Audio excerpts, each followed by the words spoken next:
ताजमहलाच्या चारही बाजूला का लावण्यात आली तुळशीची भरपूर रोपे?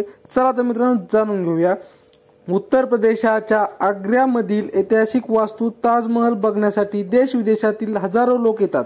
ताजमहलला प्रेमाचं प्रतीक मानलं जातं। हा ताजमहल बादशाह शहाजहानने पत्नी मुमताजच्या आठवणीत बांधला होता। या वास्तूबाबत अनेक आश्चर्यकारक गोष्टी समोर येत असतात। अशीच एक बाब आज आम्ही तुम्हाला सांगणार आहोत। तुम्ही जर ताजमहल पाहिला असेल तर ताजमहालाच्या चारही बाजूने भरपूर तुळशीची रोप लावण्यात आली आहे, पण याचं कारण अनेकांना माहीत नसेल। तेच आज आम्ही तुम्हाला सांगणार आहोत। तुम्हाला कदाचित माहीत नसेल की तुळशीची रोप रोज जवळपास 20 तास ऑक्सिजन आणि 4 तास ओझोन गॅस रिलीज करतं। तुळशीची रोप साधारण 10 वर्ग फुटातील हवा शुद्ध करतात, ज्यामुळे आजूबाजूला कोणतेही कीटक येत नाहीत। ताजमहालाच्या आजूबाजूला लावलेल्या रोपांमुळे ताजमहालाची सुरक्षा होते।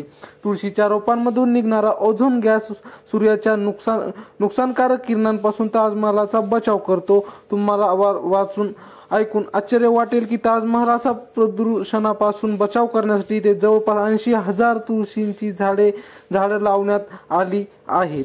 तसेच तुळशीची भरपूर रोप लावण्यात आल्यामुळे ताजमहालाच्या आजूबाजूला कीटक येत नाहीत, ज्यामुळे ताजमहालाची भिंत आणि पृष्ठभाग दोन्ही साफ राहतात। तसेच तुळशीच्या रोपांमुळे ताजमहालाच्या आजूबाजूची हवाही शुद्ध राहते। तर माहिती कशी वाटली कमेंट मध्ये नक्की सांगा। आणि आमच्या नवनवीन व्हिडिओ पाहण्यासाठी चॅनलला मात्र सबस्क्राईब करा। व्हिडिओ पुढच्या व्हिडिओमध्ये